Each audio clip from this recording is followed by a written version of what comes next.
Hi everyone, welcome to our YouTube channel keep it simple. आज के video में हम बात करेंगे Nifty mid cap select index के फ्यूचर कॉन्ट्रैक्ट्स की, जिनको कि 25 अप्रैल यानी कि जो अप्रैल की मंथली एक्सपायरी होगी उसके बाद डिसकंटिन्यू कर दिया जाएगा। यानी कि फ्यूचर के कोई भी नए कॉन्ट्रैक्ट इसमें नहीं लाए जाएंगे।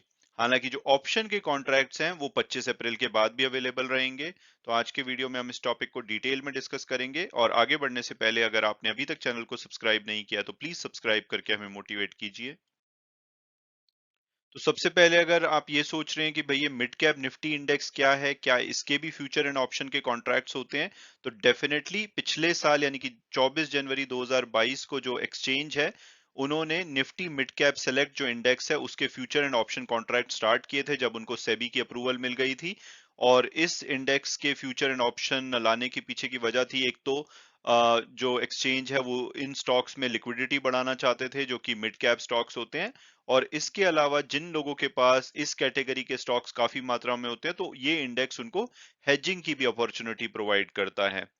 और जो NSC mid cap select index है इसमें जो 150 मिड कैप स्टॉक्स होते हैं, आपको पता होगा कि जो पहले 100 स्टॉक्स होते हैं मार्केट कैपिटलाइजेशन के हिसाब से उनको लार्ज कैप बोला जाता है। इसमें से 50 निफ्टी 50 में आते हैं और बाकी के 50 निफ्टी नेक्स्ट 50 में आते हैं।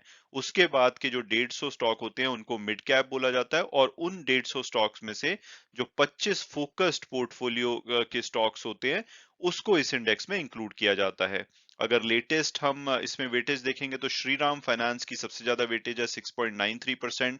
उसके अलावा आपको Trent, AU small finance bank, Indian hotels, TVS motor processor system, इस तरह की जो मिड कैप कंपनीज हैं वो इस इंडेक्स में दिखाई देंगी।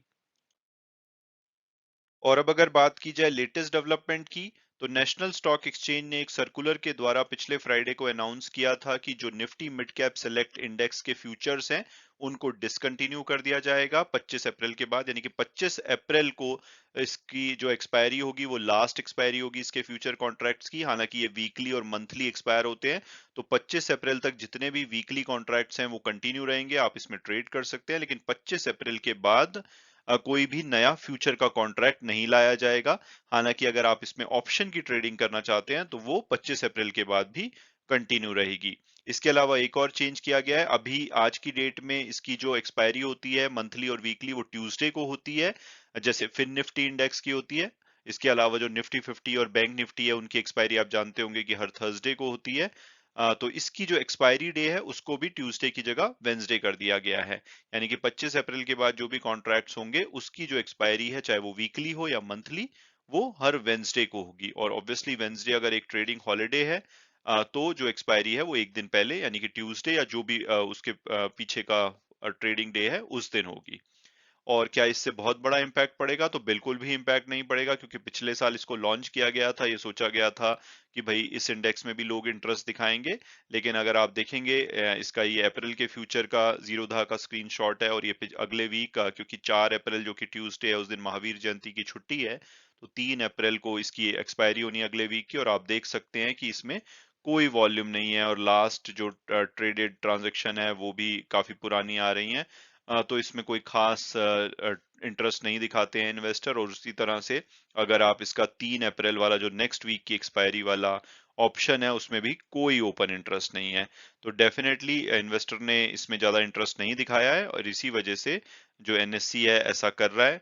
और अगर आप फिर भी Nifty 50 sorry Nifty mid cap select के स्टॉक्स में इन्वेस्ट करना चाहते हैं तो इसका एक ईटीएफ बेस्ट ऑप्शन हो सकता है, जिसमें कि आप इन्वेस्ट करके एक छोटे अमाउंट से इन स्टॉक्स में एक्सपोजर ले सकते हैं। मैं उम्मीद करता हूं कि आपको ये वीडियो पसंद आया होगा और आपने कुछ नया जाना होगा। Thanks so much for watching the video and God bless you all.